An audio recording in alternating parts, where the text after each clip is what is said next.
finally returning to my live Magic gameplay at my local game store, and this week for Modern, I decided to play Viven Pod, but this is my own particular spin on it. It's a weird combination of all-in and not all-in. A lot of the Viven Pod decks you're seeing play a lot more like a Splinter Twin deck with a little bit in there. I kind of took this approach of a combination of different builds around Eldritch Evolution and just a Naya creature silver bullet shell that I've had for quite a while. I'll go into a little bit of detail here on the deck list, but if you're interested, you can skip right ahead into the games.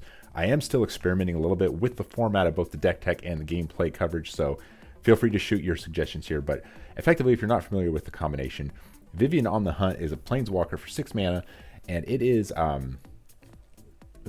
pretty expensive for its abilities, but its abilities are really powerful. More notably, the very first ability, +2, is for the same ability as Birthing Pod, which is where it gets its name. You may sacrifice a creature. If you do, you search your library for a creature whose cost is equal to 1 plus that sacrificed creature's mana value and put it onto the battlefield. Now, what we're trying to do with this is effectively play this card here, Planebound Accomplice, which really is an old enchantment card called Sneak Attack, which was a 4-mana enchantment. You pay red, put a creature from your hand on the battlefield, gains haste, sack it on the instant. But it's Planeswalkers on a creature. And the interesting thing is with these two cards together, you play your Planebound, you activate it, put in Viven in the Hunt. You activate Viven's first ability to sacrifice a creature. You sacrifice Planebound, so you go get a 4-mana value creature. That specific creature is Feldar Guardian, a very known combo piece card. You target your Viven on the Hunt, which will exile and bring it back. Now it's a new card, a new game object, so you can activate it again. You sacrifice your Feldar Guardian, you get a 5-drop. You get Karmic Guide. Karmic Guide says when there's a battlefield, return a creature from your graveyard to the battlefield. Well, the creature that is now in the graveyard is Feldar Guardian. So now it's also a new game object, triggers again, Viven triggers again. Now you activate Viven again, and you're sacrificing Feldar Guardian again. Now you're going to go get another 5-drop. That 5-drop is Kiki-Jiki Mirror Breaker, another heavy combo piece in Modern. You activate Kiki-Jiki's ability because he has haste. You copy the Karmic Guide that's still on the battlefield. The new Karmic Guide triggers and returns another creature from your graveyard. Again, the Feldar Guardian, the same one. It comes back, but this time Feldar Guardian will reset the Kiki-Jiki. The Kiki-Jiki is now a new game object and is untapped, and you can repeat that process infinitely. All of the tokens have haste, and you attack for infinity and win the game. That is the combo. It's very convoluted, but it's really simple. It's really just two cards. It's Viven on the Hunt and Planebound Accomplice. Now, the shell that you build this deck around comes in a variety of forms, and this isn't really a mainstream deck in Modern, so this is my brew, and I'm constantly changing it. What I wanted this brew to do is to play as few copies of this card as possible, because this card is not very good. Without the Viven, this card is just bad. It doesn't play a bunch of other Planeswalkers to do things with, and I experimented with it, and it just didn't work. So effectively, I wanted as few copies of this card as possible, but I wanted it as a reasonably high a chance as possible of getting this combo on turn 3, because you can combo on turn 3 if you play a turn 1 Birds of Paradise or Ignoble Hierarch. I don't know if you can see it on your guys' screen there. Birds of Paradise, Ignoble Hierarch. It's some 1-drop. And we're playing Ignoble Hierarch for the red mana, of course. Now, since I don't want to draw this card a lot or play too many copies, how else do I get multiple copies? Well, we've got Eldamri's Call. You can cast that on turn 2 and then turn 3 do it. Or you can play Eldritch Evolution, which you can also cast on turn 3 with the extra mana. So if you have the turn 1 Mana Dork, on turn 3, you can have either of these cards. This one, of course, you'll have to do on turn 2 on your opponent's turn. But this will put the Planebound in play on turn 3. So you're basically, these 8 copies plus the 2 copies, you basically have 10 copies of getting Planebound for turn 3. And that's fairly reasonable. But with 8 of those copies not actually being the card, these can be other creatures that situationally you might need. And so a lot of the deck is silver bullets. Notably, you have cards like Solitude, kill any creature, Fury. So we got 1 copy of each of the pitch elementals. I'm a really big fan of Skyclave Aberration. It answers almost any permanent you may need to. I've got 1 Magus of the Moon because I think big mana can be a little bit of an issue with this deck, but also some decks just lose to this when you have it in your main board. I have 1 copy of Imperial Recruiter and Eternal Witness because these both work pretty well with enters the battlefield and flickers, and so generating value in that way. They by themselves with a single Eldamri's Call. Well, actually, I should take that back. A single Eldamri's Call with Eternal Witness over 3 turns can give you the Kiki-Jiki combo, kind of like an old Court of Calling back in the day. Imperial Recruiter by itself with either a Restoration Angel or Feldar Guardian can, in 2 turns, also get you the combo. Because with this, you can tutor up your Kiki-Jiki. And actually, it does have to be Feldar. So with Imperial Recruiter, over 3 turns, you can get the combo uninterrupted. My other one of Silver Bullet in the main board is Sanctifier and Vex, similar to Magus of the Moon. It can absolutely hose certain strategies, especially game 1. So with 2 Restoration Angels, I don't know if it's actually good. I am taking a risk with this deck. I'm only playing one of each of the combo pieces, so not kind of Restoration Angel. So if you draw a Karmic Guide or Kiki Chiki, you can't Vivian Pod them. So a lot of the mainstream decks play 2 copies of them, which is totally reasonable. I kind of like to live on the edge a little bit. But Restoration Angel is just a really strong creature outright, and it's good with your pitch elemental. So if you draw or tutor up one of your Solitudes or your Fury, you can Resto, which is kind of like ephemerate it, and then that's really strong. So that was kind of the logic there. And then for Prismatic Ending is like sort of main board, it's just very efficient, probably the most efficient thing at what it does in terms of its overall flexibility. But with that, the logic here is outside the combo, I wanted something in the 75 that could hose any strategy, some creature. So the entire sideboard is silver bullets, kind of. So the only thing that is duplicate in the deck itself is there's one more Fury and Solitude, because when those cards are good, they're very good, and as well as one more Sanctifier in back. So other than that, the rest of the sideboard is unique one-ups. So you've got cards like Collector Oof and Containment Priest and Drannith Magistrate, Gaddock. All these cards are very niche and host particular strategies. Now, there's many other things I could have selected for. I kind of somewhat tuned it for my local metagame, but it's not like, it's not all in or it's like the final build. So yeah, I took it to my local game store and played a few rounds. So we're gonna cover those rounds and see how they go. Okay, I'm here for round 1, and it looks like my opponent chose to keep their 7 cards, and I'm going to be mulliganing. I'm here on your right side as you're viewing it.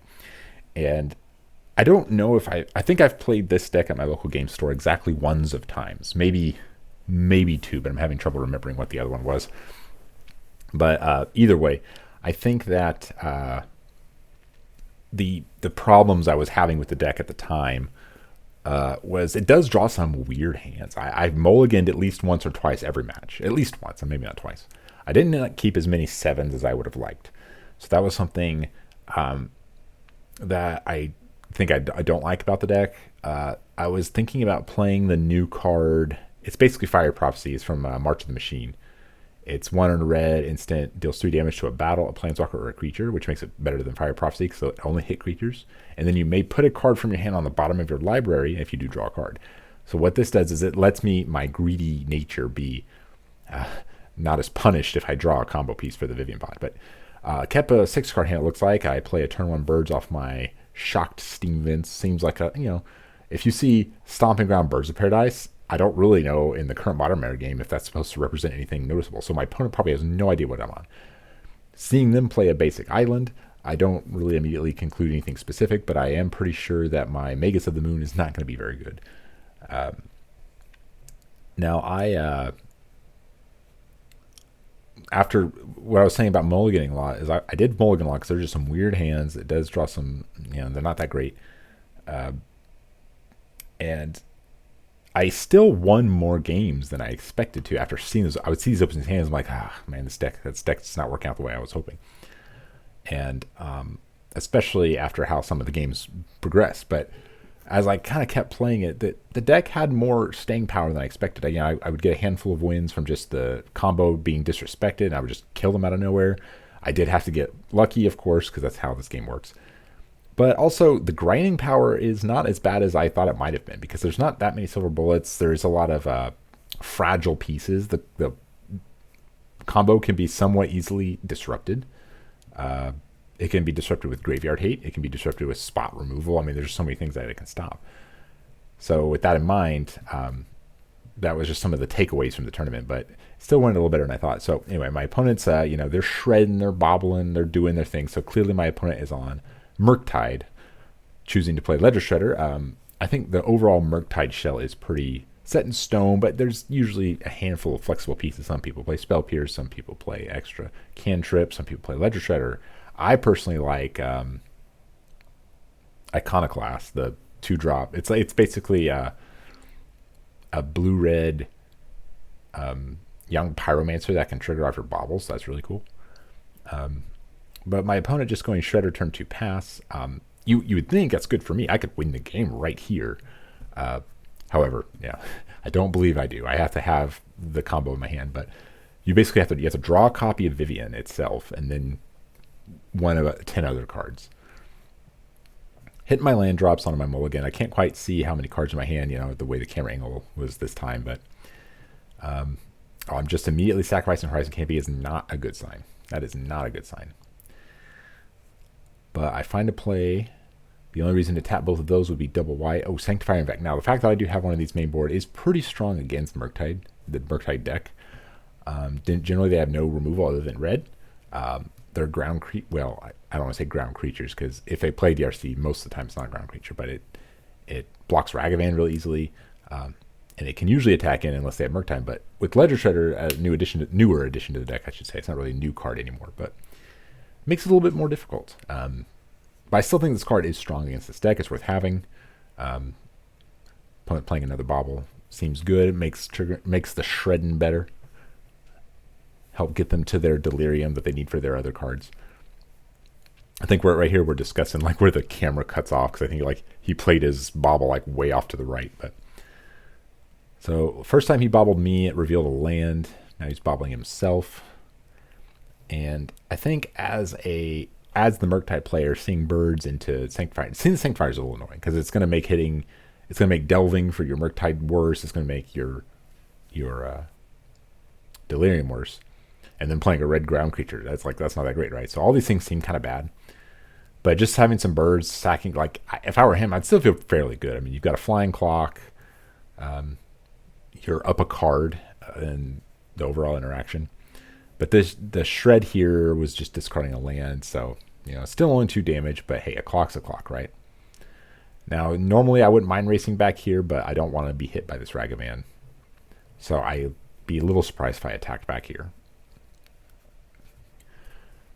But constantly hit my land drops. The fact that I cycled that Horizon Canopy seems to suggest I'm getting a little bit flooded. It's definitely not a good sign. I'm wondering if I'm contemplating whether or not he has removal into my combo here, if I have the combo pieces. Because it would be very reasonable that he has it. 3 mana. What would be 3 mana? Eldritch Evolution. Okay, so this seems pretty strong here. He doesn't have counter... Actually, no, he does have Counterspell mana up here. So I guess I'm just making him have it. He does have a basic island untapped there. So it sacks, so I can get a 3-drop. This could be the Planebound. That would be very strong if he doesn't have anything, but it looks like he does. Probably just Counterspell, I would assume. And if you play Murktide a lot, you're probably, or should I say against it, it seems like they always have Counterspell. They'll just always have it in their hand when there's 2 mana up. That's just how the deck works. So yeah, Counterspell, pretty good here. A very solid 2-for-1. I think maybe one of the reasons I justified throwing my bird into this, other than like making him have it, yeah, there's the Counterspell, is if I'm flooded, another bird isn't really going to do me a lot of favors here. So even though technically it is a 2-for-1, losing a bird is it's more like half a card at this point in the game. But I am down the mana, so I mean that is a thing. So I spend 3 mana, lose a permanent, lose a card in my hand, lose all my tempo. So it's very good exchange for the Murktide player here. Let's see. So yeah, he's hitting all his land drops too. 2 mana. Is this a Murktide? Nope. Another Shredder. Probably not a good sign for me. My deck does have a good handful of removal, but I would imagine if I had a prismatic ending, I would have immediately used it. Or maybe I could have... Oh, there's a removal spell. So he's just getting in there. He's triggering some shreds. Now, we did do a little bit of shortcutting. So, I mean, if he's resolving... It's not that he's resolving it and then shredding out of order. It's just we're just shortcutting. It's like, yeah, it's going to resolve. I'm not going to do anything. So I'm just going to move my card from here to here while he's resolving it. So here, there's just a little miscommunication. He discards land and consider, I think it's called. And he put a counter on both of his shredders. So I was like, hey, which one did you discard land to? I'm like, okay, this one does not get a counter. He's like, oh, yeah, no big deal, no big deal. Because I think he was just thinking, oh, here's a spell, and he just puts a counter on both. Like, it was just an easy mistake. So we fixed that. He has two powered flyers instead of a 2 and a 1, or a 3 and a 1. Same total power. He decides to spray it, which is fair. I'd probably do that. So we have a little issue with the app where to push your finger. So that's kind of funny. But anyway, so I'm trying to pay 1 life to use this dang fetch land here. I think I should be at 14. Yes, okay. You may see some technical mistakes. If you do, feel free to let me know. I mean, this wasn't like a perfect production, but... All right, so I've got the Naya trifecta of shocklands on the battlefield. Things are not looking good. There's a clock. Looks like 2 cards in my hand. I don't foresee winning this game as it stands. But then again, this is a very Splinter 20 style deck. It could in theory just win the game out of nowhere. So like he has a single island open. So if I just have plain bound Viven, I do win the game here. That's another cool thing about the deck. It does feel a lot like Birthing Pod, but it can actually win a little more explosively than Birthing Pod because of the overall low amount of mana needed for the interaction. Because in Pod, when you did the Pod chains up to Kiki-Jiki, you had to pay at least 1 mana per chain, so it was like 4 or 5 mana. This one, and that's an addition, like if you wanted to play Pod in the same turn. But this one, you just play plain bound and activate it once. And then the activations of the Planeswalker don't cost mana, so in that sense, the mana investment is lower for this version of the deck. But not being able to keep Viven in play and generate value like you do with Birthing Pod is usually why Birthing Pod is obviously the better card. But just playing a creature and passing here is not what I want to be seeing. So we've got Otawara. This is a way to deal with Sanctifier. It looks like that's what he's going to do. Very strong card. But it's not a spell, so it does not shred. And just kills all my creatures. So no creatures for me. That gives Ragavan free reign to bring the beats. So that's 2, 4, 6 damage, brings me to 8. So that's not good. Hopefully we do not give him a good spell here off the top. I think I just pack it in. I see what's in my hand. I'm like, yeah, I have no outs. All right, so that's going to be game 1. Okay, here on game 2, looks like I mulliganed again. Oof. But so did my opponent, so at least we're on card parity, and obviously I'll be on the play. And it looks like there is no 1-drop, which is not good. That means I am not going to win the game on turn 3. And the fact that I'm playing against a deck like Murktide, I'm very unlikely to win the game on turn 3 anyways. And a turn 1 Ragavan, best, not looking good for the hero here. They have their best first turn play. They're up a game. But, you know, never count out the Naya colors, as they say. They do say that, yes. Yes, thank you. I appreciate. You guys should come to my comedy night. So my best turn 2 play here, honestly, if I can top deck a 1-drop, would be probably like 1-drop Prismatic Ending or something. Because the Murktide deck is relatively threat light because they have so much card selection. They don't need to play a lot of. Basically, the deck is card selection, interaction, cheap threats. So it's like a Delver deck. I've said quite a few times before. Second land pass is not what I want to see here, although I could be representing Eladamri's Call, which could get a Solitude. So I do have interaction that I'm representing here. But do I do that just to not get hit by Rag? It looks like I don't. So Ragavan reveals Imperial Recruiter, which my opponent could cast if they like. So that's not good for me. Imperial Recruiter is quite strong. Can fetch a Dragondrace Channeler. Can get a Shredder. Pretty bad for me. I go no play into no play and to give you an Imperial Recruiter. I dislike. So this kind of undoes their mulligan. Actually, it like more than undoes their mulligan because they're getting 2 cards out of this. Like of all the cards they could take from me here. Yeah, he's just gonna cast it. He's got targets. Like yeah, why not? Man, if only I had my 1-drop, catch him with his pants down here, I could have killed him. That's what I like about the deck. I mean, it is weird as the hands can be, and it mulligans a lot, and can just do nothing like game 1. You know, you always got to respect the combo. I personally, I have a special place in my heart for creature combo decks that have a good fair game, and a single card combo decks, like cards where like you play a single card to win. There's not a whole lot of those, but you know, cards like Scapeshift, cards like Living End, or some Cascades, usually stuff like Cascade. When those builds right, I really like them. Now, creature-based combo decks, if the shell's right, like this experiment I have here. Okay, 3 mana. I better do something.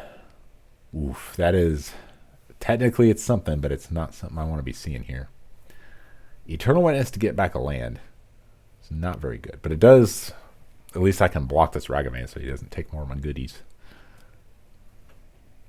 There's very few cards that he would struggle to cast from my deck, to be honest. Actually, I guess Eldritch Evolution, he'd struggle to cast that, or Eldarmer's Call. All right, there's the tutored for Shredder, and there's a bobble off the screen there, which triggers the Shredder. You are welcome. So what am I holding here? I've got lands, Solitude. I think that's a Solitude. 2 lands, a Solitude. So I do have Solitude. It's not looking so hot. I mean, I will post win or lose. I post my content. All right, I think this should be a snap block on the Ragavan, personally. But it looks like I'm thinking, oh, I have an Eldritch Evolution? I didn't see the other card there. Yeah. I'm probably thinking, I probably did just buy this, or play this Eternal Witness to just make sure I don't get hit by Ragavan. So there's no counterspell mana here, so I could do something. Let's see. I've got a 1-drop, a land, Eldritch. There's an is that a Viven? I think there's a Viven on my yeah. So I don't have enough mana to play 1-drop and Eldritch and activate. I'm 1 short. And I shock here. I think I actually make a mistake. I think to myself, I have enough. Because usually you only need 4 mana. But I'm like, oh, I can't use the mana for my 1-drop. So I think that might have been a mistake.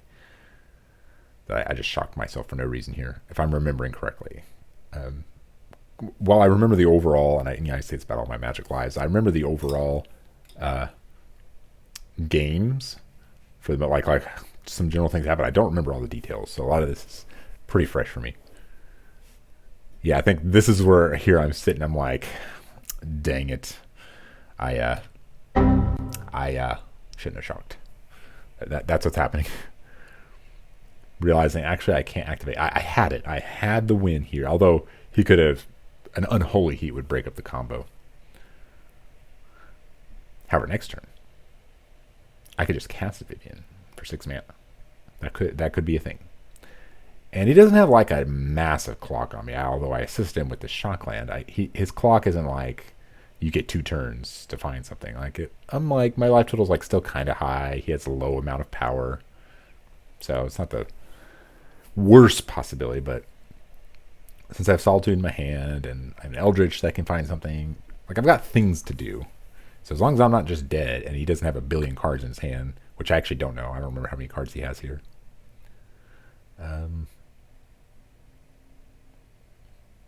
So we're going into his turn 4. He shocks. That's bad for me. Suggests he has like spell plus leave up counterspell or something. Or he's planning on double spelling this turn to shred. He did not use his bobble. Interesting decision. Okay, so he doesn't have a big hand. I think he has 3 cards, I want to say. So he sends the attacks in. I decide it's not worth saving 1 damage, losing my Hierarch, so I just take it. Take 2 damage. And he passes, still doesn't use the bobble. What did I draw? I did not see it. Another land. So it looks like I have land, evolution, Solitude, Viven. Yeah. So I could cast Solitude. I could cast any one of my spells. So now he's using it. I think he like kind of forgot. I was like, oh, I have his bobble. He casts Consider. He wants that card now. Interesting. Oh, he doesn't want the card. Okay. I'm almost certain he has Counterspell in his hand, so maybe I'm thinking, what card do I want to... Or is he doing this on my draw step, maybe? Maybe I just passed. I'm like, I know he's got something here, so I think he's just passing the turn. So this must be the end step. That's how he adventures. He petty thefts my creature back to my hand. I guess I float a mana. Yeah, he's about to go to step. I said, we're still on the end step. I might as well use my mana, is what I'm thinking here. Yeah, it looks like I'm going to just cast a Solitude with my mana. I might as well use the mana. He doesn't have enough to counterspell, so I'm like, okay, this can take the Shredder out now. I guess it's a reasonable play. It's funny, I chose not to do anything on my turn. I must have been really confident he had a counterspell, and then I saw an opportunity when he did all that shenanigans. So that's why he was cracking the bobble. It must have been the end step. I just like looked at my hand, realized I don't got much. I'm just like, pass turn. He's like, oh, well, on your end step, I'll kill your guy, or I'll bounce your guy. Yeah. I guess that exchange worked out okay, but I've got this Brazen Borrower I've got to keep an eye on later. That's a much faster clock as it was. So tap land pass, not the worst case. I think he's representing this Brazen Borrower. Probably has 3 or so cards in his hand. Now I've got Viven mana. Eldritch doesn't really do anything as is. Well, I shouldn't say that, but nothing useful. Redeploy him. So I'm not committing to the Viven, but I'm not sure what I drew. Hoping I drew something relevant here.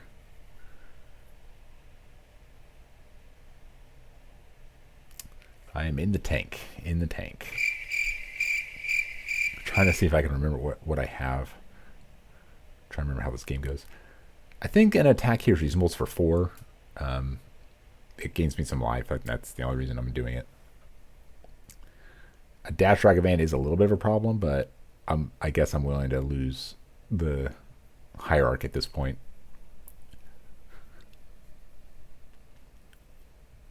What did I draw here? I'm trying to remember. Oh, here we go. Evolution, Birds of Paradise. So not a great draw. So this is the downside of playing a high density of 1-drops is they're not that good at top decks. But, you know, a Eldritch Evolution can turn those cards into something. So I already attacked here, which means I can't combo to win. And that's what it looks like. That must have been what I was in the tank for. I had the combo option in my hand, and I'm like, well, I don't want to throw this into interaction just to lose it. So I decided just to gain some life, play the slow game, which I think is probably a good decision. But I'm clearly about to do something. So what am I? I think I'm about to use this evolution and see if I can just get it's like just a value creature maybe.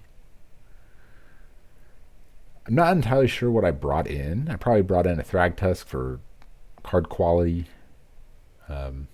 Yeah, I'm pretty clearly evolutioning here.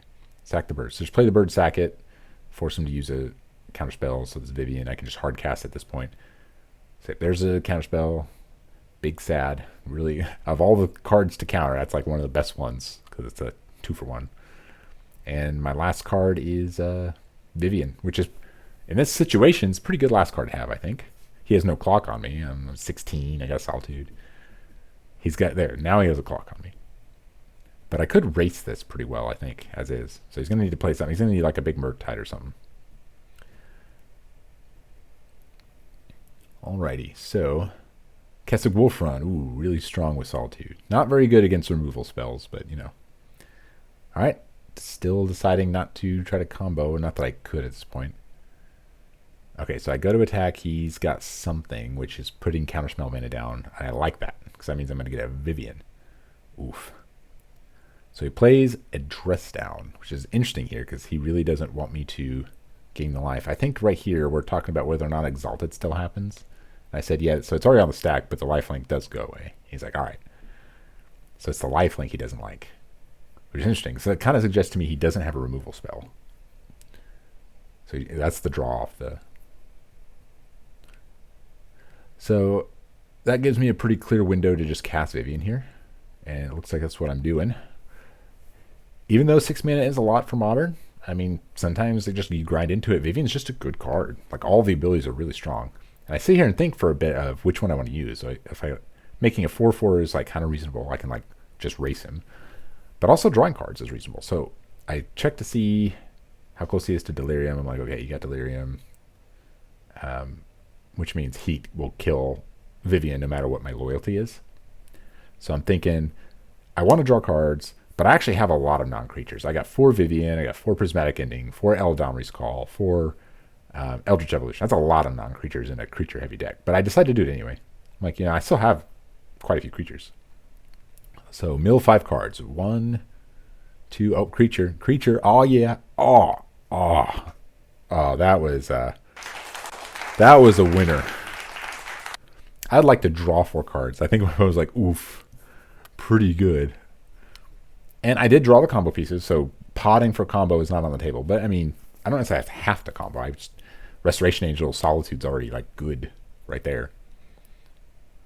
So now he's got a lot of things to figure out. He's got to deal with his Vivian. He's got to deal with Solitude. He's got some things to figure out. So at that point, once I drew the 4 cards, I was feeling much better about this game.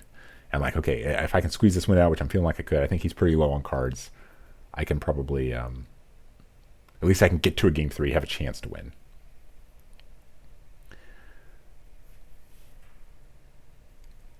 Interesting attack. I don't remember if he was attacking Viven. Nope, I guess not. So he chose not to attack Viven. I guess he felt committed to his keep his life total from going up plan. So he needs to have something here though, because casting Wolfron on a lifelinker is pretty good. But in terms of if I start putting a lot of stuff on the board and drawing some cards, I don't think Murktide really has it doesn't have a lot of whole comeback ability in that sense, unless like they can just attack really fast, like maybe play Murktide and kill you before you can deploy your card advantage. But if Solitude's getting me alive, I think they're in trouble.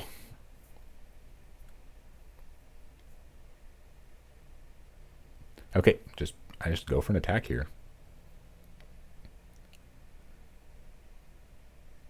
All right, he just takes it. So I decide not to Wolf Run. I clearly have a. Okay, so here I have enough mana to deploy a Sanctifier and a Restoration Angel. So that's pretty good. Pretty good. I'm starting to now officially like my chances to win this game. But knowing he has Dress Down, that's going to make my Sanctifier a lot worse. That is a pretty efficient answer. I actually like mainboarding Dress Down in Murktide. Mixture Delirium's a little better. Yeah, I just like it a lot. So I don't want to take my chance on bricking, so I decide just to add to the board, make a 4/4. Seems reasonable. That's a Rhino Warrior without trample, I think it is. So all this, and I still have enough mana to Restoration Angel, which a Restoration Angel here is basically a Solitude, or it save from one of my creatures, but it's probably just a Solitude. If I resolve that, I don't see how I'm losing. I think my opponent only has like 2 or so cards in their hand. So what's my hand? My hand's Resto, Faladar, Kiki-Jiki, and then maybe one other card. I have an uncracked Windswept Heath here. My opponent's starting to see the writing on the wall. I think here they attack Viven, if I'm remembering right. Because like now it's not about racing, it's about containing me. Because I started doing stuff. So he did decide to attack Viven. So I'm like, okay, well that must mean you don't have a heat. So here's my Restoration Angel. Can you stop it?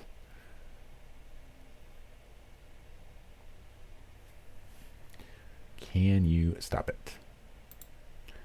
Alright, so I'm targeting my Solitude here. So he does have something. Okay, I remember this now. So he asks me what my target is, and that actually means the restoration resolves. Now I offered him, I'm like, hey, we can let it be countered, it's fine, because it's just regular REL. But I'm like, for future restorations, if you ask what a target is with a card like this, or if you ask like if there's cards like choose a name, do something, if you ask what they choose, like those things actually mean they resolve. So what you can't do is like try to trick your opponent out of information. Now here I think it was just an instinctual thing, because usually like you want to save your counterspell to see why and what their planning is. And for certain things, for spells that target on the stack, that works. But spells, or this is an ability, so the spell resolves, it becomes a permanent. The permanent triggers. You can't counterspell the Restoration Angel anymore. So what he accidentally did was basically reveal he has a counterspell, which I mean I was playing around that the whole time. You always play as if they have it. But now I've got an army. That was all on his turn. I kill his guy. And now I've got 3, 4, 5, 6, 7, 8, 9, 10, 11, 12. I'm attacking for 12. He's at 13. I think he's like, yeah, I'm probably just dead. I'm like, well, you have a draw step. Like Murktide doesn't really come back from stuff like this. So if he takes this hit, I'm not seeing good. So it looks like we just grind our way to a victory in this game. Yep, my opponent sees writing on the wall. We go to game 3. Okay, game 3, I'm on the draw now. I don't remember if I mulligan because it doesn't show in the video, but I do have the 1 drop, so that feels nice. Oh, I after that first game, I remember when I lost that first game, I was just like, man, this deck just isn't that good. I mean, it looks cool on paper, but it just wasn't that good. But the fact that I at least won 1 game in the first match, I'm like, okay, I won't feel bad for recording myself being really bad at this game and my deck choice. So That was nice. And anytime I play that one drop, I have the hope. I'm like, I can do it. I can win this game. My favorite thing to do in this deck, on paper, is go 1-drop, go 2-drop, like prismatic ending something. So I'm interacting with you, which kind of, if you're a proactive deck, it makes you want to spend more of your mana on your next turn, which taps you out, which allows me to go win the game. So I go from bird, 3 lands, to winning the game. 4 mana, plenty of mana to win the game in Modern. Kind of has been like that for a while. 4 mana can, back when it was Birthing Pod or Splinter Twin or Storm. I want to say technically Scape Shift, but usually it's not turn 4.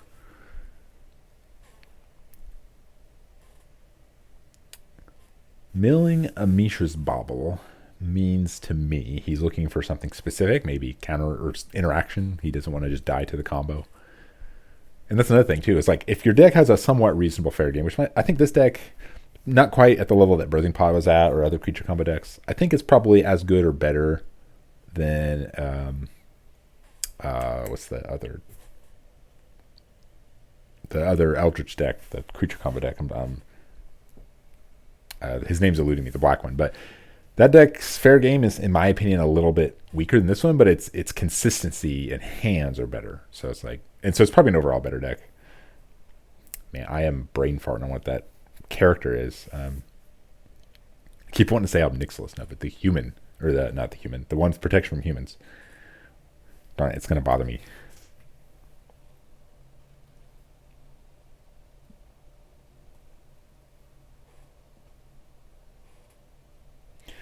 I'm having this moment.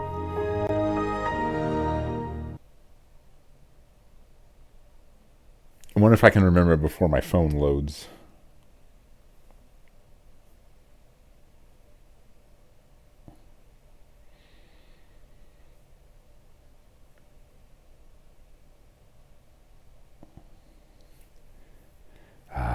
I know. I even know what the card. I can tell you everything the card does except for the stinking card name.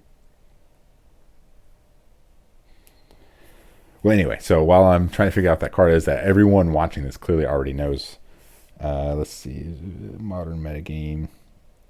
That's a real deck. Yawgmoth, son of a gun. I kept wanting to say Nixilis because my brain went from... I used to play the creature Nixilis from the original Zendikar set, and I had a buffering moment there. My processor needs an upgrade. All right. So for the first time in this match, we're seeing expressive iteration. I'm like, oh yeah, this card's banned everywhere else because we still get to play here. But he's doing the thing. He's hitting his land drops. He's drawing cards. Everything you want to do, getting delirium. And all I've done is play bird, bird, go. There is an opportunity here to combo because there's no counter spell. But an Unholy Key or a Lightning Bolt still disrupts. So got to keep that in mind. Probably getting, a Triome here? Because I only have... Otherwise, I have 2... I guess I could get untapped in Eldami's Call. That's the thing I could do, right? Ooh, I think that's what I'm doing. That's the only thing that makes sense here. Because there's no way I left in a Magus of the Moon in this matchup. Ooh. So what do I get here, though? Do I just get... If I don't get a Plane Bound... I don't think I should get Plane Bound here. But I guess I could get a Sanctifier. That's pretty strong. Makes his Delirium a little worse. Makes his Murktides worse. We haven't even seen a Murktide yet. Like the actual card Murktide. Interesting. So I'm just going for card quality. Yeah, I guess like doing this puts something on the battlefield, gets me up a card. I guess that's the thing. Because I know we can't counterspell. I mean, that's reasonable. I don't know if that's actually right here. But if I go into this turn with 5 mana. So let's see. I go into turn 5 mana. If I have a land drop, I guess he can get the... Sanctifier's good in this matchup, right? So I thought that's what I was going to get. But I guess if I had the extra land... Yeah, okay, that makes sense. So this way, it's like I just get an extra card. Whether that's good or not, I don't know. But if I draw a Restoration Angel, that's good with Imperial Recruiter. I should be shortcutting here if it's a fetch land. Okay, it's not a fetch land. All right, the world makes sense again. I think pretty good turn. Although another good combo would have been getting what's it called? The Eternal Witness, and the Eternal Witness returns the Eladamri's Call. It's basically like the old Court of Calling, but it's Eladamri's Call instead of Court of Calling. Interesting little thing to note, you can play Gaddock without it being a Nombo in your deck. I mean, the only real Nombo is Viven. But other than Viven, you can still play everything else.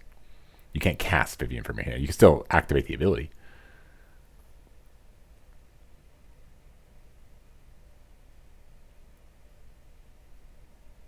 Ooh, Dress Down. Now that is that's an answer to my Sanctifier. But he's basically investing an entire turn and multiple cards to kill Sanctifier. So it's not ideal, but it is what it is. Now, I actually don't know. I can't remember the ruling on whether or not Sanctifier sees the lightning bolt going into the graveyard as it dies, but we don't exile it. So, I mean, I can't remember if it's supposed to exile or not. I don't think it matters in this game, but it looks like we leave it in there, so hopefully that's the right ruling. So I'm hitting my land drops. I don't have any red mana through my land, so I'm a little reliant on these birds here. 1 damage. Smack. Because why not, right? I actually think that was a bad attack.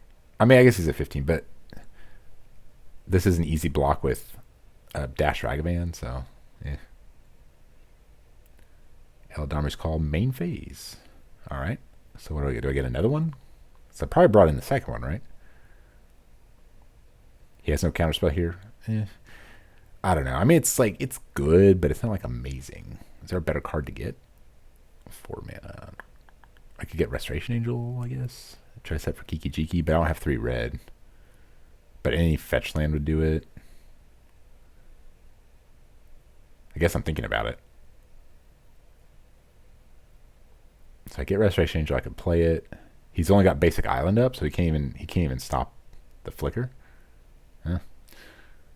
I don't know. I kind of like getting Restoration Angel there, because even if I don't get Kiki Jiki, I can Restoration Angel into him and then get a Sanctifier. But I guess I want it to resolve. I guess that's what I'm thinking. I don't know if that was the best play. I mean, this is what it is.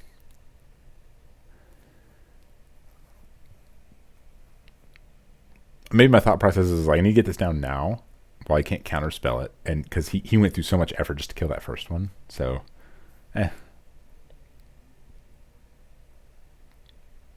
Unlicensed Thirst. Interesting. Why would he bring that in? I mean, I guess if he knows the combo, he knows it stops the combo, but I don't think it's that good otherwise. I mean, the only other card he saw an Eternal Witness get back a fetch land. Yep, there's the Ragavan. Okay, now the attack makes more. I just realized that was all 1 turn. So the attack makes more sense because I was planning on playing another dude that very easily blocks. Okay, all right. Things making sense now. Shocking himself to do something. I guess hold up counterspell maybe? Nope. Shredder? It's going to be something.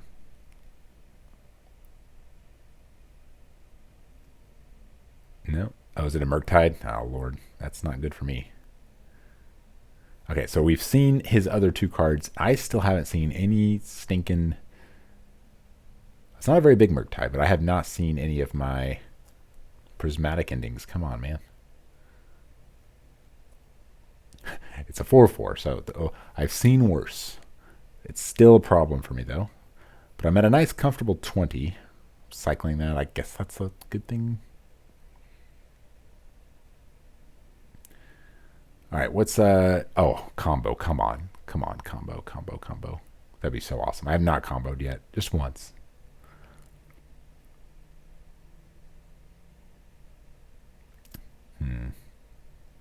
So I don't think I have it because there's no need to play a land here. 5 mana. Solitude? Okay, Solitude's fine. It's a little annoying that I'm like undoing all the work I did, but again, this isn't really a race at this point. Do I attack here? I guess not. So he's going to start hearsing me, and doesn't really. It's not that important to me. Like it's good against. I get. No, it does stop the combo. Maybe that's technically, yeah, it does stop my combo. So I have to keep that in mind. I probably just don't have the combo anyway. It's just such an unusual card to bring in to stop the combo that I forget that it does. You know, it's like when I think about it, it's like, oh, why'd you bring that in? But a flick, like a Resto Angel or something here would be really nice. So bolts the Solitude, fair enough. Solitude gaining me life is a problem for him. I think he's down. I think he's low on cards, which is really good for me. Because I think I win a top deck war. Like my card quality, other than my like 1-drops, are pretty high. That's a plain bound. Not very good here. Yes, if I can't combo the card, plain bound is just not a good card. Okay, it doesn't look like I'm playing it though, so I must have something else. Skyclave. That does open up a window for me to combo. Okay, it looks like I am targeting that. I don't know if it's because I want to combo or if it's because like it can just become a really big attacker I don't want to have to deal with.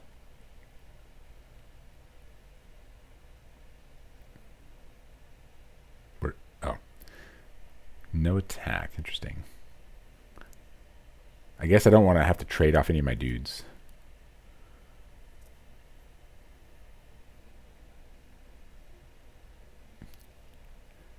Still like my position a lot. Like I'm just grinding to a victory here.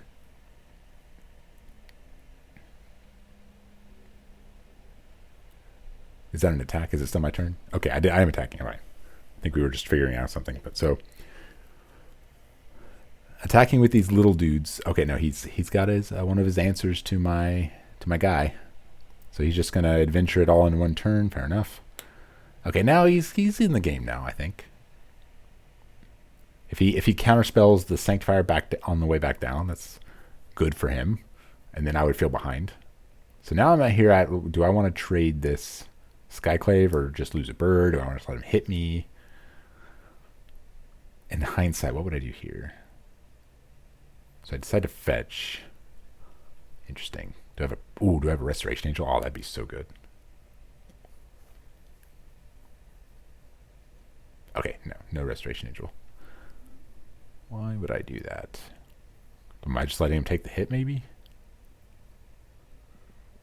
I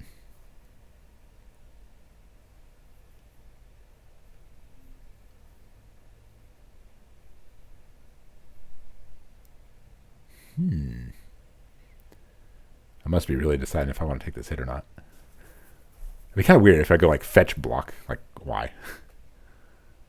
I guess so. Yeah, I don't know what I was thinking here. I think I was like considering taking the hit, and it's like, nah. Last time that didn't work out very well.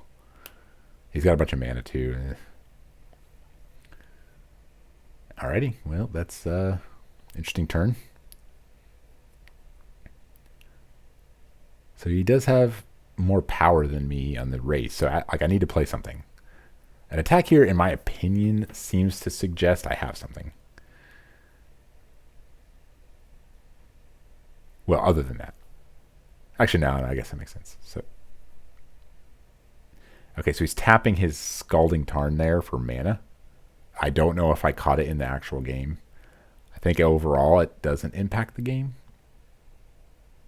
Ooh, am I going to get to combo?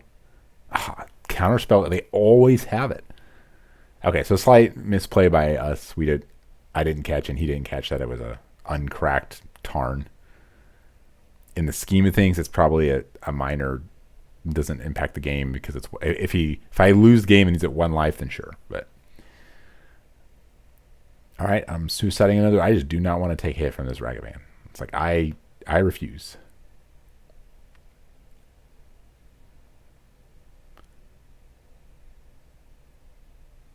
I don't know. Did he take me down 3? I didn't catch it.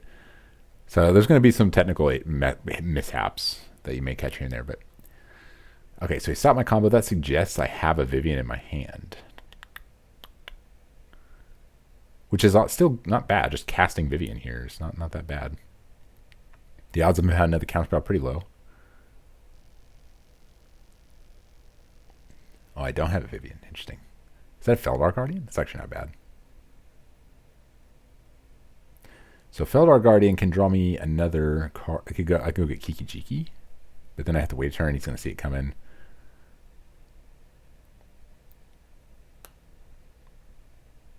I think he has like no cards in his hand or like one card in his hand if I'm remembering right. So he has like these very low cards. So I'm deciding, do I just get a Kiki Jiki here and make him have it next turn? Because then I just win the game on the spot. I don't even know if that's still a good thing, but I do decide to. I think Imperial Recruiter is clearly a good choice here.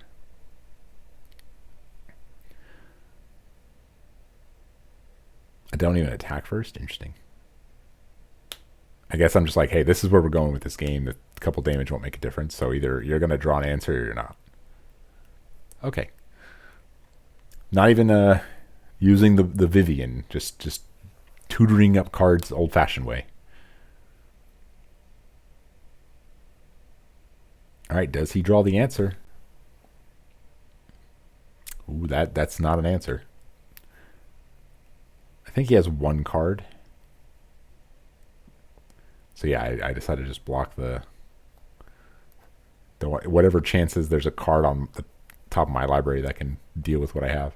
Even if it was Prismatic Ending, he wouldn't be able to. Oh, like a Fury, that'd be bad. Yeah, if the top card is Fury. Another I shock here thinking I need 3 red. I'm like, actually, I didn't need to do that. I already had I forgot about the Triome.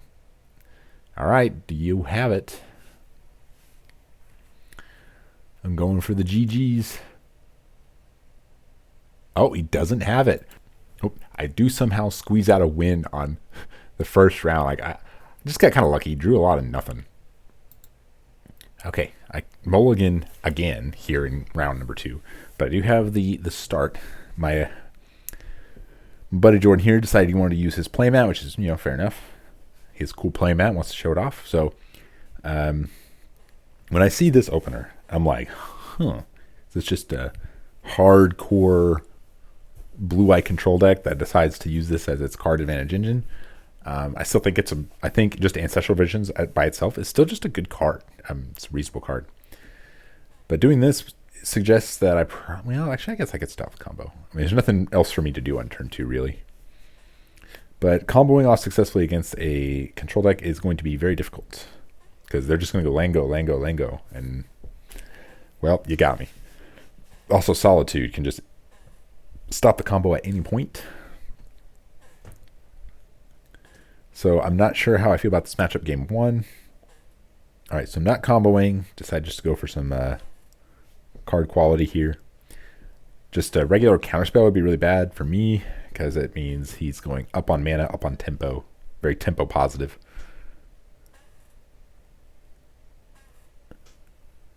Okay, let's it resolve. I do think a Magus here, as strong as that would be, he would see it coming, so he'd have a turn to stop it. Plus, just get Solitude. So I think I'm going to opt against the Magus.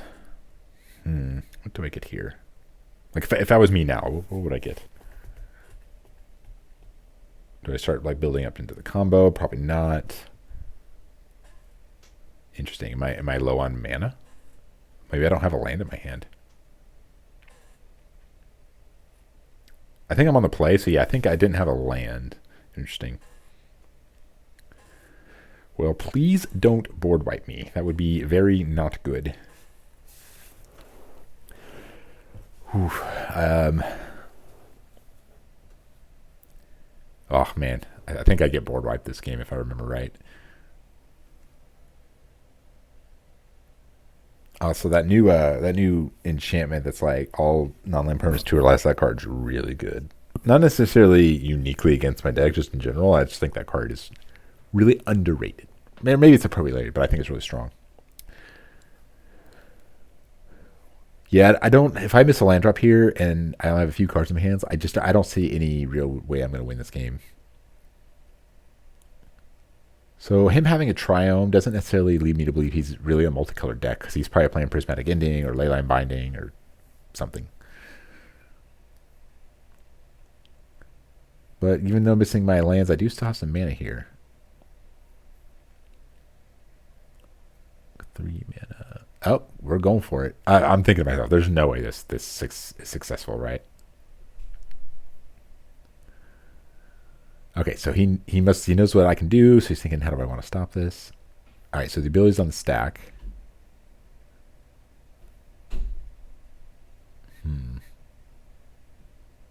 So he's letting it happen. Interesting. So having a removal spell here does disrupt the combo at the right spot. But I have 2/3 drops, so he knew killing the creature before the ability resolve wouldn't stop it because I have 2/3 drops, so he knows that. If he has interaction, and I'm thinking to myself, okay, I probably am almost certain he has interaction. So do I actually want to go for the combo here? Looks like I did though. I did plus it.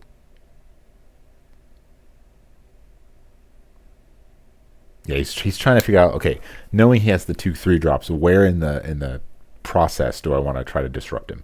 And I'm also thinking that, okay, if he's going to disrupt me, do I want to choose a different card? Like even just getting Restoration Angel here is pretty good, but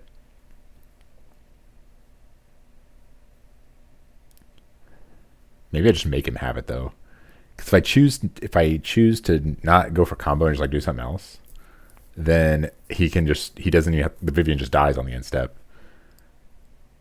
Okay, so yeah, he decides to disrupt me there. So he has Leyline Binding. I target the Vivian, and the chain ends there. All right, so fair enough. He knew what to do. I think for the most part, doing that anyway, even if I only have the 1/3 drop, is still kind of right because it kind of keeps me from getting some different value. But I don't know. It's all very circumstantial. But I was certain he had something. I figured it was like Solitude or something. But Leyline Binding also is pretty good. Now, the good news for me is if I can deal with that Leyline Binding, I get a Vivian back forever. So that'd be cool.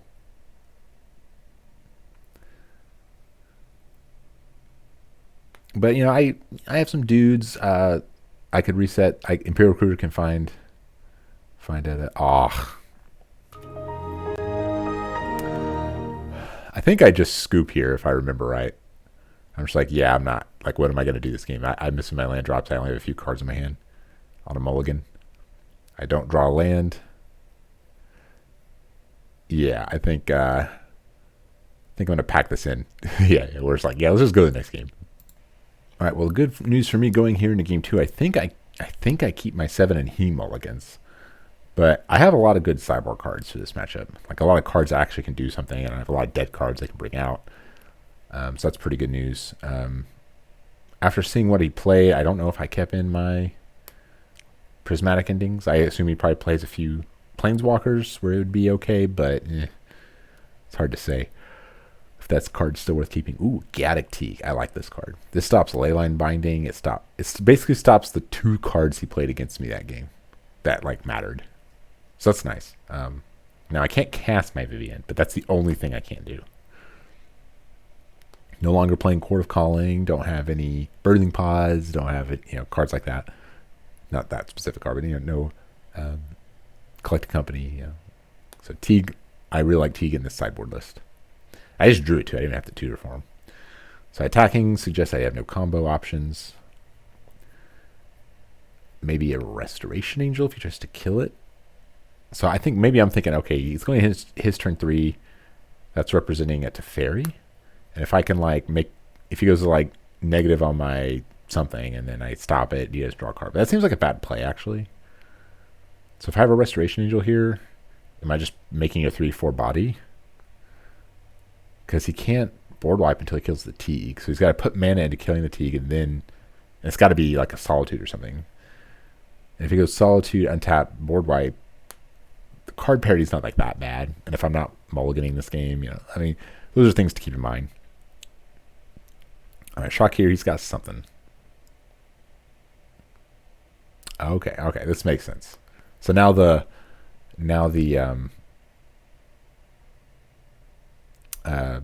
Ancestral Visions make more sense, although I think it's just a fine card as it is. So I'm getting to see a lot of his decks, a lot of cards that you're not shocked to see. Ooh, Ashiok, that's pretty good against me.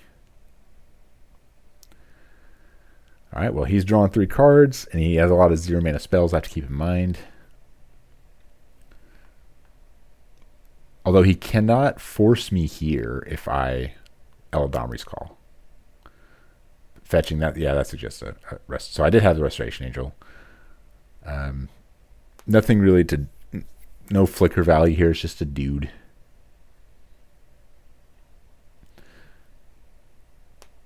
But Teague's not going to be able to attack anymore because that's an easy trade for him, I think. I don't know. It's definitely a hard matchup.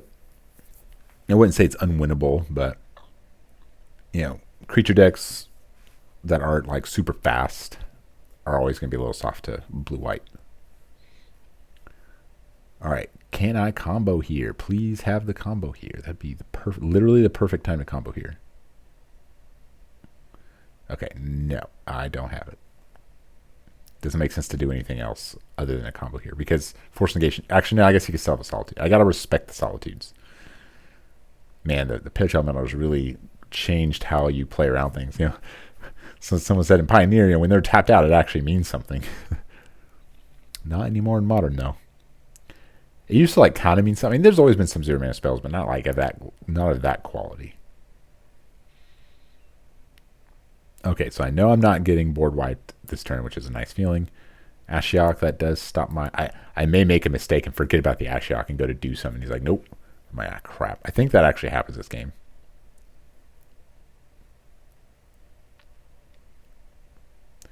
Yeah, he starts at 5. I'm like, are you minusing? He's like, nah, he just put the wrong face of the die. All right, so now I cannot combo. So hopefully I know that. He's low. I mean, he's been shocking a lot. Got a few licks in on him. Land pass. I guess I have my own solitude. I don't know. I could just have nothing.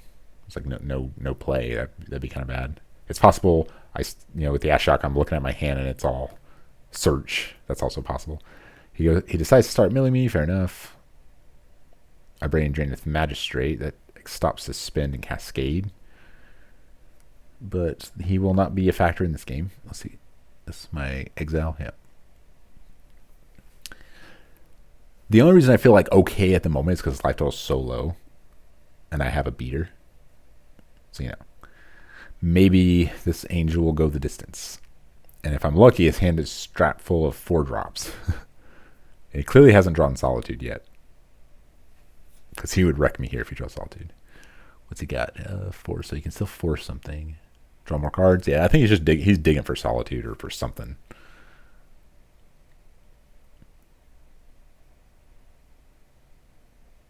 Oh, that card. Yeah, that was it. That card also does it. Oof. A lot of good answers to what I've got going on, though. Just need to hope this T goes the distance. I'm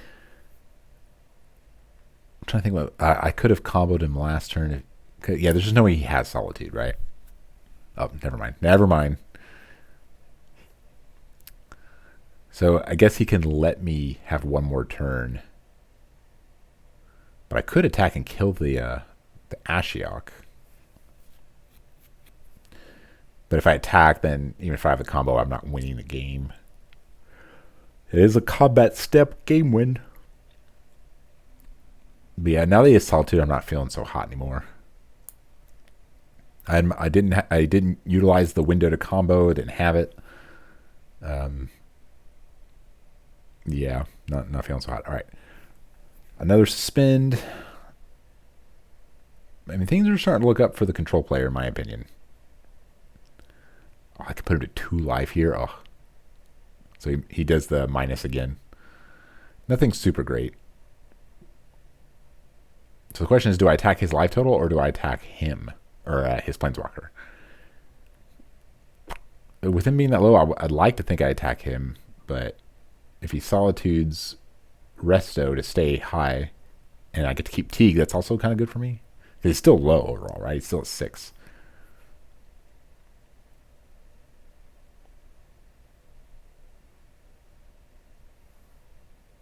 Okay, I think this is where I make the mistake. So now I do have the combo. And my logic is, well, if he has Solitude, he would have used it already. Which, for the most part, sure, is just not true right now.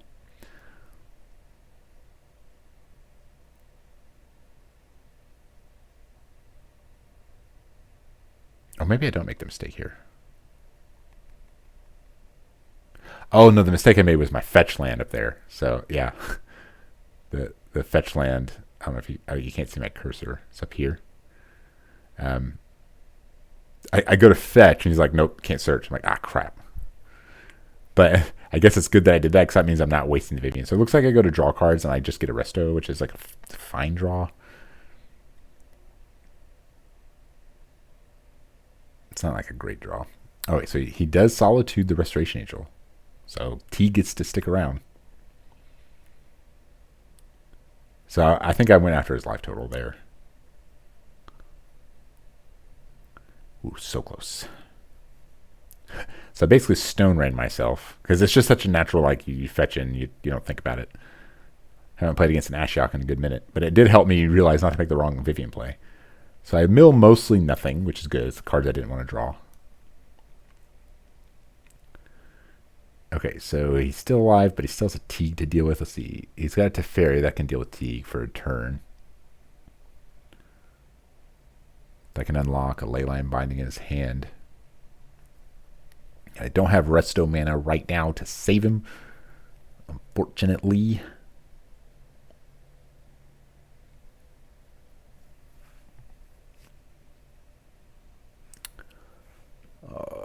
Yeah, that makes sense to me. So this can unlock any Leyline Bindings, which he almost certainly... He's drawn like a billion cards at this point, so he has one. That's for true.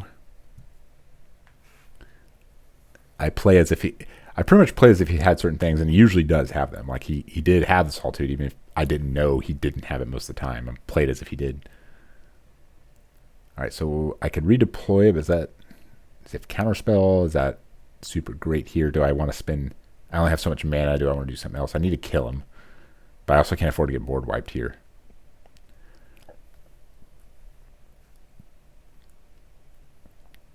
Okay, so he's fetching, which suggests it is Leyline Binding and not Counterspell. Because he needs the land types for domain. So that's what I think. That's what I think is happening here. Pretty sure he's just binding me. He bindings a bird, which is reasonable. I did stone myself, miss a land drop. Although I'm not sure. I think Resto, or not Resto, maybe Ignoble would be better at this point.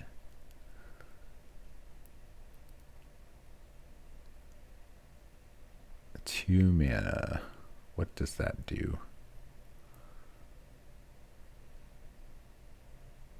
3 mana. Oh, I used the mana. Okay. Okay, that's fair enough. So what am I hitting here? Am I hitting Teferi? I don't know. Could hit blockers, I guess? Yeah, I guess at this point I said Teferi just doesn't really do anything for me. So that is an attack for 2. And he decides to double block. I think that's a good double block. And I'm okay with this too, I think. But I think for his side, that's a very good double block. I don't know. I'm still not liking how I'm feeling. But as long as this Teague stays in play, I'm feeling like okay. But it's like a big chunk of his deck is not usable.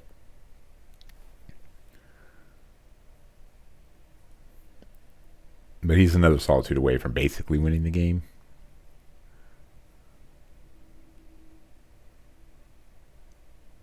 But yeah, this is just like it's like a shardless bug deck, but it's blue-white. So it just splashes colors for enough colors to use Leyline Binding, and since it has a couple green mana symbols, it can play some shardless. And shardless into draw 3 is pretty good.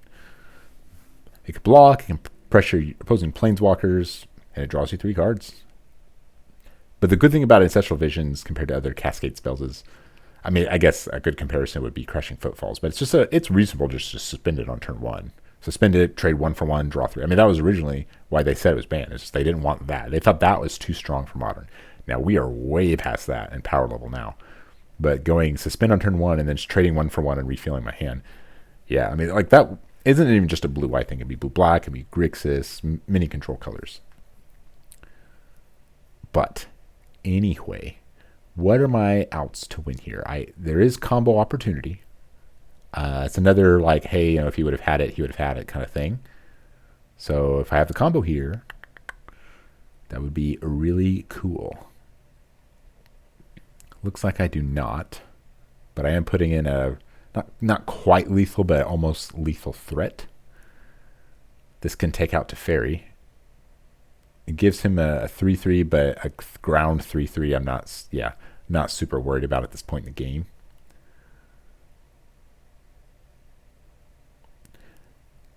I'm not certain that's like an amazing play, but yeah, it is what it is. Unfortunately, Leyline Binding being a really good card, cannot hit that with my Skyclave.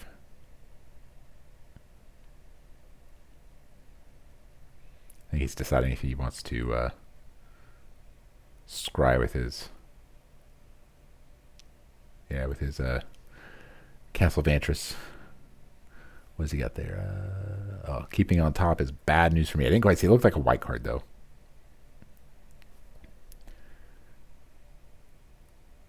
Yeah, that can't be good. I basically in my mind I'm thinking like, okay, this is a game loss. Like any stabilizing card for him here is bad for me.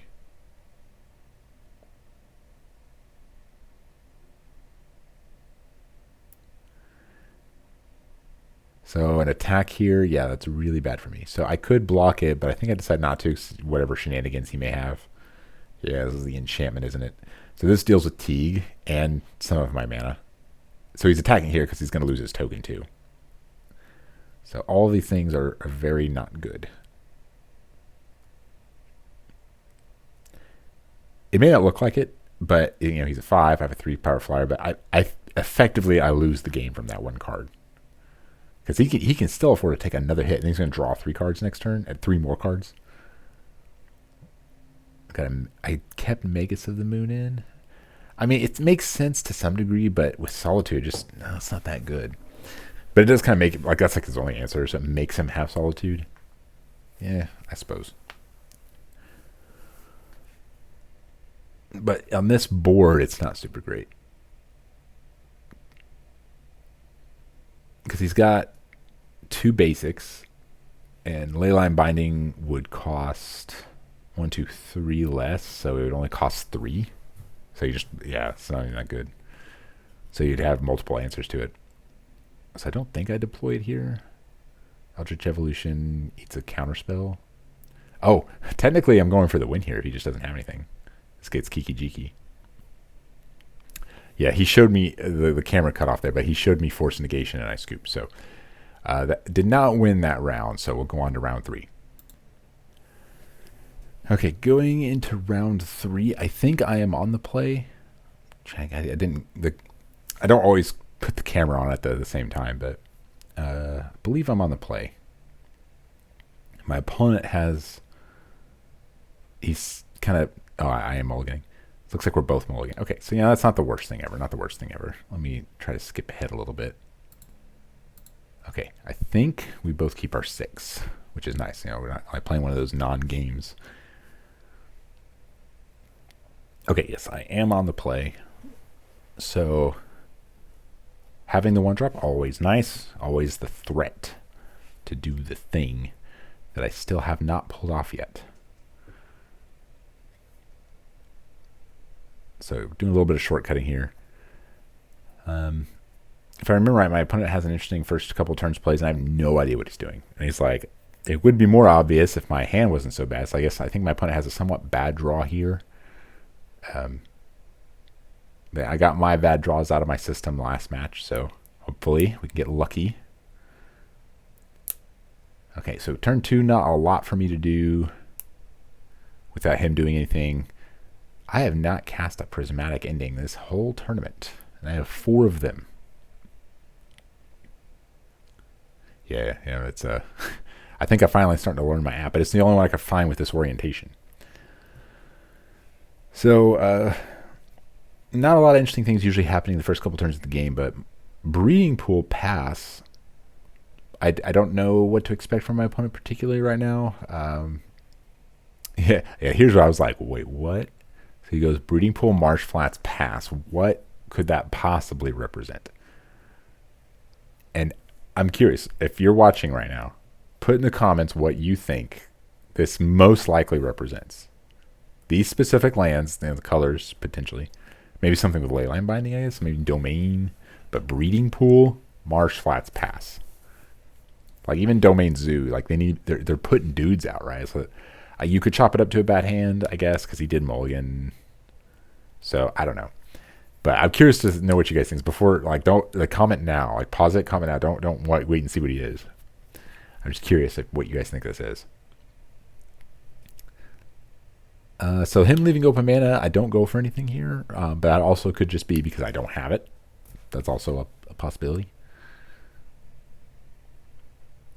I'm trying to remember. Okay, I remember what he's playing now. No spoilers. No spoilers. Okay, no, actually. Now I want to know what you think it is.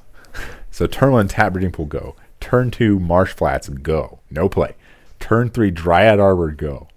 What do you think he's playing?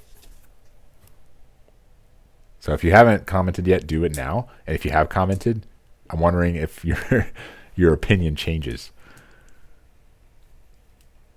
I legit don't know. I'm dumbfounded right now. I remember that. I'm like what's going on here? Like what is life?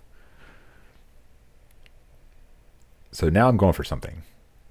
Okay, so this suggests to me that either A, I don't have anything, which is very possible. I did mulligan and or B, the fact that I don't know what he's doing. He's leaving mana open. I want to do what I think is just the safest play, which is just, get a rebuy. Maybe make him use a card on this if I am pulling the combo, something like that. It looks like it resolved, so my play kind of worked out. So now I can leave mana open. To do that, I can get a Solitude if he does anything suspicious that it stops. I don't know. Seems reasonable to me. This app, man. I actually think it's a pretty quality app, but there's no ads, pop-ups, or anything. But man, that pushing the wrong button, not useful. All right, now I'm wondering if my opponent has a way to kill my creatures here. That'd be really bad. But at least I'm hitting my land drops. Okay, again, still. What is he playing? Dryad Arbor, Hallowed Fountain off of Marsh Flats, Breeding Pool. That Marsh Flats can fetch neither of the other 2 lands on the battlefield. So it's an interesting combination of cards. So I'm curious if what you guys think he's doing. Come on. I'm curious. That'd be a fun little trivia. Okay. So I forget the name of this card. But it's like whenever you cast an aura, you go get aura of equal or lesser value with a different name and put it on him. It's a 2-drop. So now I'm reading it's something about auras. Still, what do you guys think he's doing? Is he just having a bad draw with a otherwise normal deck? Because I remember reading about this card in spoilers and never played against it. Glade Cover Scout. Okay, so now I'm starting to think. Okay, I think I know that he's playing a brew of Bogles, I guess. And now that I'm seeing blue, I'm thinking, okay, so normally they're green-white. So what I'm really seeing here is blue, and so blue suggests he's playing the lifelink aura. It's like Curious Obsession with lifelink. And with blue, that also means he could be playing cards like Force of Negation. So those are things I'm thinking to myself. I'm like, okay, so here's cards I think he could be playing now. Like, as soon as I see these 2 cards, that's immediately where my mind went. He's playing effectively Aura's Hexproof Bogles deck, but he has blue to play certain auras, which gives him access to blue. If I have the combo here, I could just combo, so that's a thing. Force of Negation does not stop that, but Solitude does. So I'm thinking, what are the odds he plays Solitude? He does have a lot of white cards, probably, so it wouldn't be an unreasonable thing. But also, Bogles needs a critical mass of auras to be good. So I'm really in the tank here. Okay, I see a Vivian. I see a Fury. Eladamri's Call. Prismatic Ending. Okay, so now I actually have cards in my hand. A Fury here is... Not too bad. I could hard cast it. It would kill 2 of his cards, take him down a land. He did miss a land drop, right? Yes, he missed a land drop, but I also missed a land drop.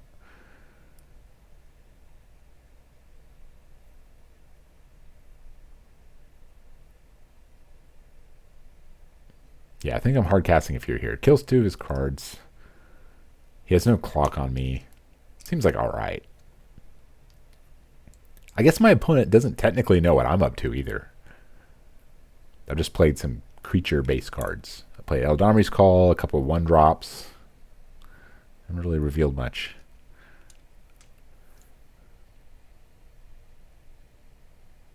I have shown Naya colors, I suppose. So he knows I'm Naya. He sees a Fury. Probably not too happy to see a Fury, because usually Fury's not that good against hexproof cards. But you just happen to have, like, and his draw is kind of awkward here. Okay, here is an Aura, so now I'm like, yeah, okay, he's playing an Aura's deck. And while Prismatic Ending is not good against the hexproof creatures, you can just kill the Auras, and they're just 1/1s.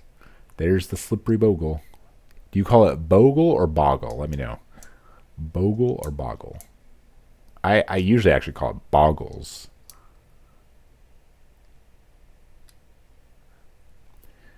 Come on, do I have the combo? I could just cast a Vivian here. If I have a land. I need a land, though. I don't think I have it. If I had a land, I could cast Vivian and win the game.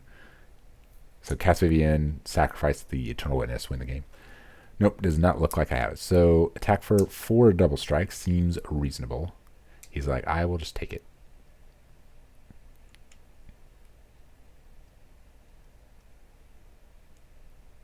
Was he at 18 there? I actually didn't catch it. He was at 15. Why is he only taking 5? I think we just got the life totals wrong. So right here, I think we just get the life totals wrong.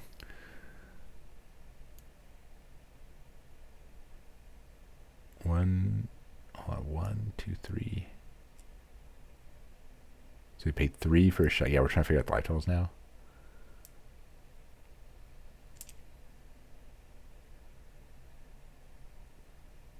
So I think we had him too low. I don't know. There's some confusion here on the life total. I think ultimately in the game it doesn't matter because he has like a really bad hand. We're just passing. Interesting. I don't even take his aura. I guess I'm not scared of that aura. Okay, there's the aura I'm talking about, the lifelink one. Card's really good. It's +1/+1 lifelink, and whenever it deals damage to draw a card. Pretty good.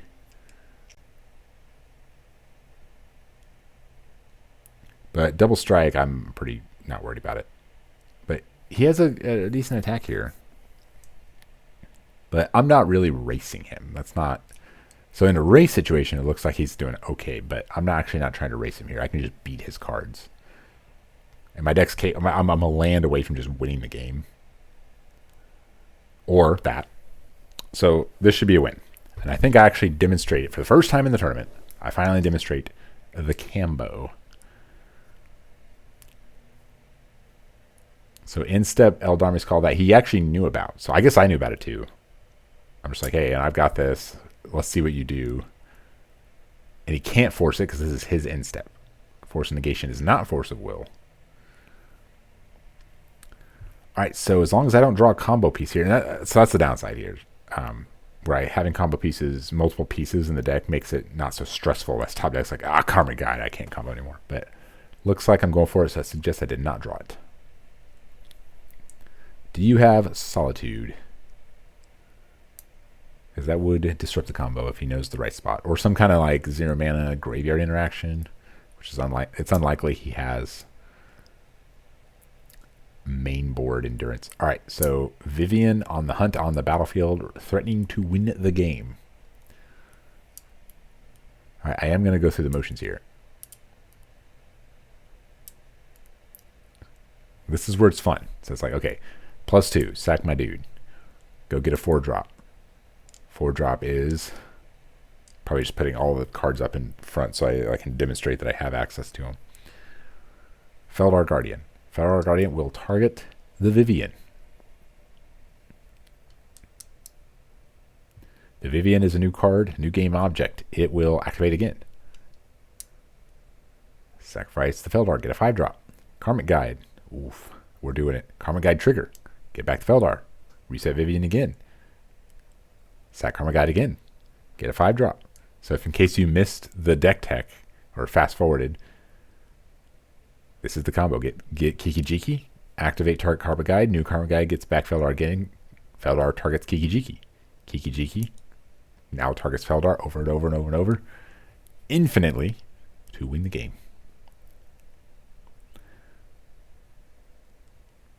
So this is where he needs Solitude. I mean, he could have used it also at another point, but this would also be a moment to break it up. But I don't think he has it. Do we win? Do we win?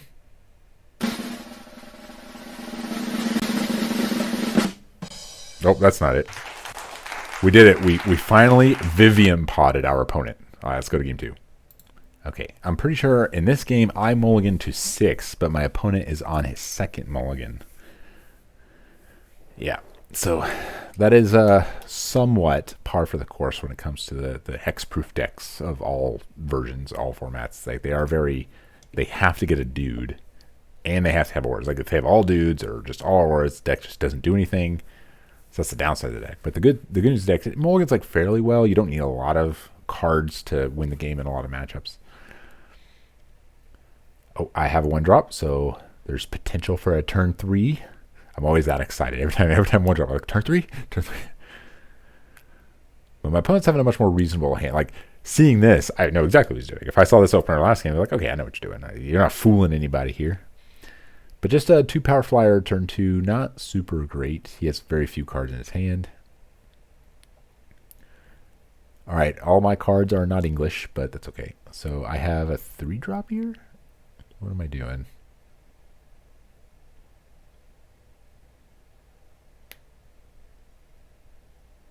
Did I change my mind? I'm like, I don't need to fetch. Ooh, Spellskite. I like that card in this matchup. Spellskite. For a Phyrexian blue, you can change the target of a spell or ability to Spellskite. So he goes to put an aura. I say, oh, you will put the aura on my Spellskite. And that's when he's like, oh crap, I cannot beat this card.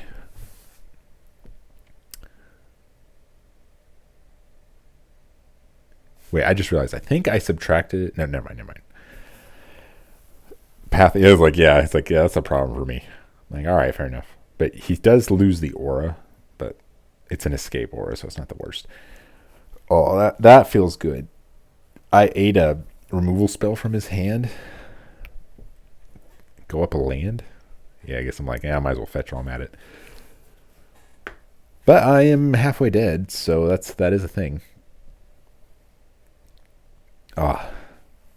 So back in the day, it was like Spellskite was really good against Bogles. I mean, it's good against removal in general, but it's good against Bogles, and it's good against Modular, because Modular does not say creature you control. Oh boy, we're going for it. We're going for it. Spell Pierce doesn't stop me. I'm like, he either has Solitude or he loses. This is turn 4, so it's not... Wait, is it? No, this is turn 3. Because I have an extra land from Path to Exile.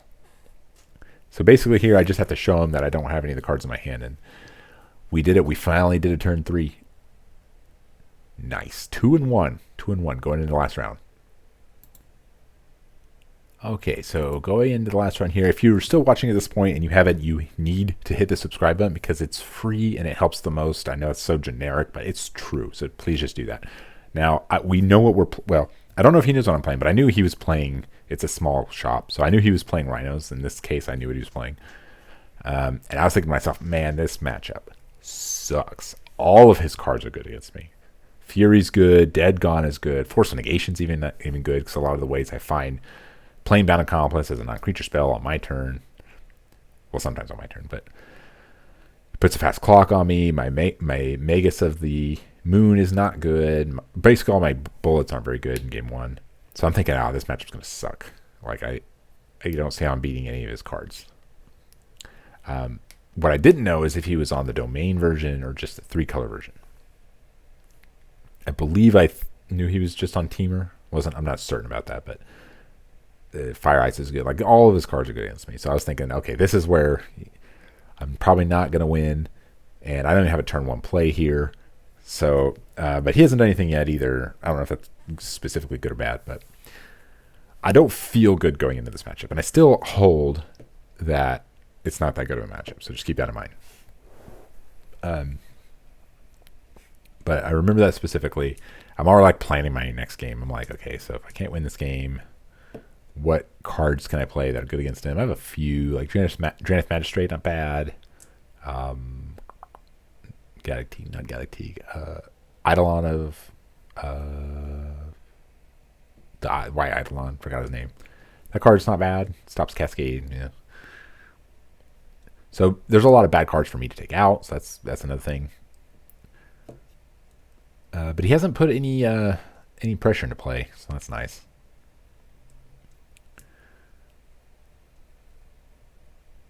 Well, I guess he can't. He's a Cascade deck, but he hasn't. I guess there's really nothing for him to do now that I think about it, because I'm not playing anything, and so there's nothing for him to kill. I literally went land go. So it's been a pretty boring first couple turns, but for me, I'm like super like. If he's only on Teamer, it's a little better, so I don't have to worry about Binding or Solitude or anything, but still not loving it. So he's thinking to himself. So worst case for me is if he has Violent Outburst. If he has the other one, at least his Sorcery Speed, and he has to tap out, and then maybe have a chance.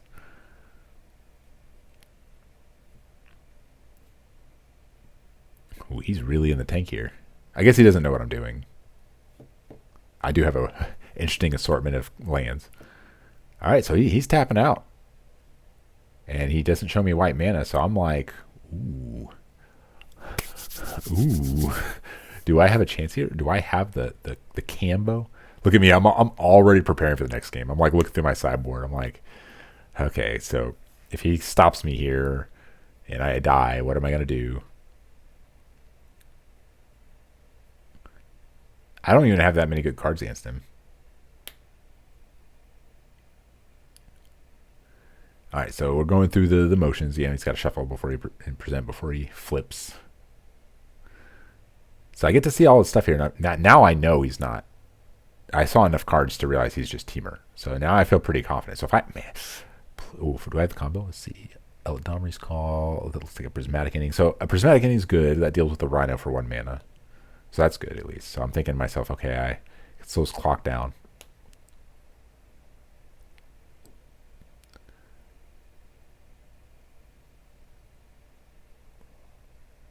Like call that. Oh, if I have Viven here and a land, I think I win. Oh, please have it. I can't remember. I remember what happens in the game, but I don't remember now. The downside is if I do have it, I still have to like sweat my top deck. We're talking about something.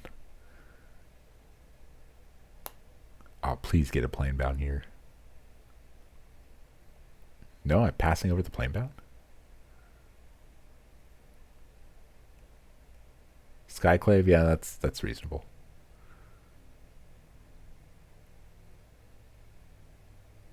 Huh. I mean, Skyclave is good answer to one of the. I guess I could go like land Skyclave, like kill both your rhinos.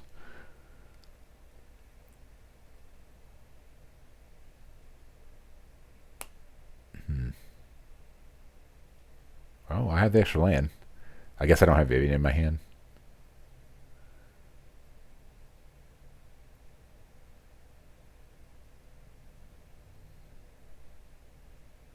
Oh.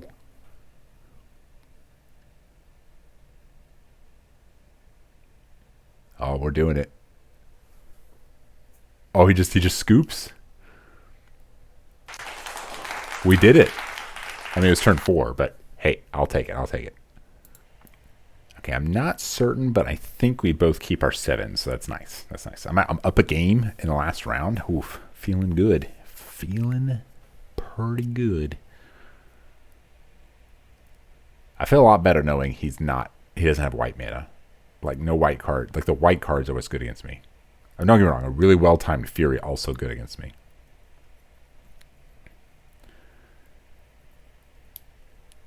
All right, so let's see. Eidolon, I'd probably bring that in.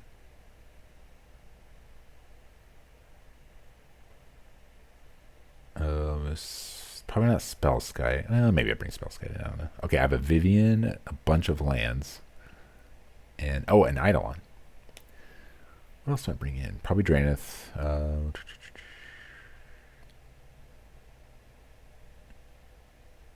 don't know. Actually, I don't have a whole lot of cards here that are super great. I definitely live in Skyclave. Probably take out Moon. I don't think Sanctifier's all. It dodges a lot of the removal, but just like a 2/2 is not very good against its 4/4 Rhinos. So I'd probably take that out. Let me think. Definitely don't. I don't want to take out any of the searches or the prismatic endings or anything. Keep the combo in. That's my best chance of winning.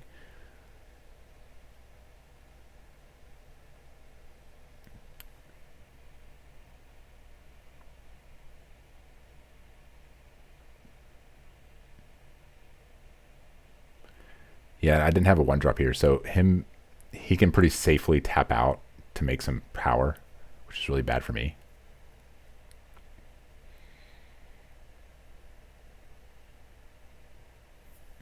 I'm also thinking to myself, okay, so he's fetching basics here, which suggests he's setting up to play his own Blood Moon. That's something I'm thinking about, because he doesn't really know I'm also a Moon deck. All right, he's doing his thing. He's making the Rhinos. Has typical Rhinos card. I don't think I saw any sideboard cards. But...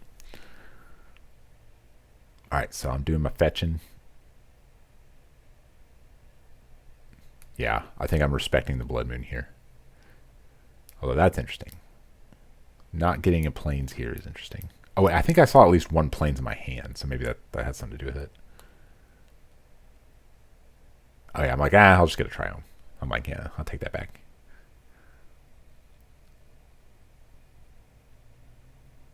So I wonder what my game plan is here. He's a turn ahead of me, and he already has 10 power, and he's gonna have 2 more Rhinos coming in a couple turns, so it's not super great. But I'm already, I don't know how much those Rhinos matter because I'm on a 2-turn clock. But if I have interaction, I guess that's the thing. But this gives me white mana, so I'm like, yeah.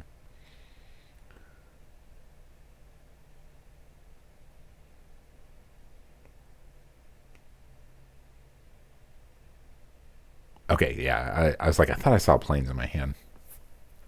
So now I'm not like super scared of Blood Moon. Eidolon of... Oh, what's that word? Rhetoric. Eidolon of Rhetoric. So what this will do is it will stop him from cascading, but it won't necessarily stop footfalls. It just means he can't play multiple spells. So it's just rule of law on a creature. So he attacks here. I could pretty easily block, but I decide not to, because that would Dead Gone could kill it. I'm not sure how much that matters at this point. Maybe I should have him spending mana to kill this if I'm gonna try and combo him, but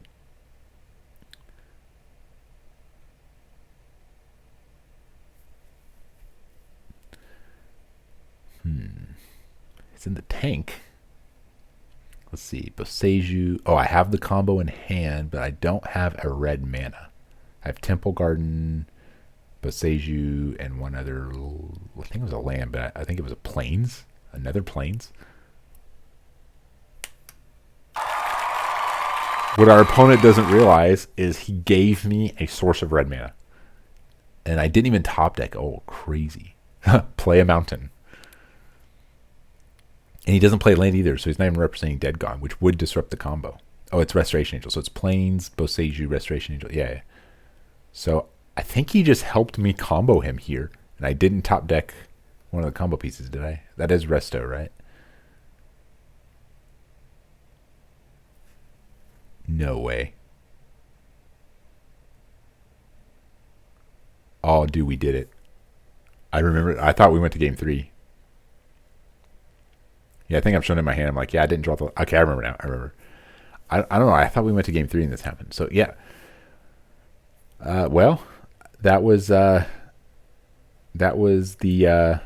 the tournament, and I ended up going 3-1. So the deck is weird. It's like the first half of the tournament, it was just grind fest. The second half of the tournament, it was combo fest. So the deck definitely has it. I don't know if I'll play this deck for a while, but if you guys liked it, make sure you like, and more importantly, subscribe to the channel.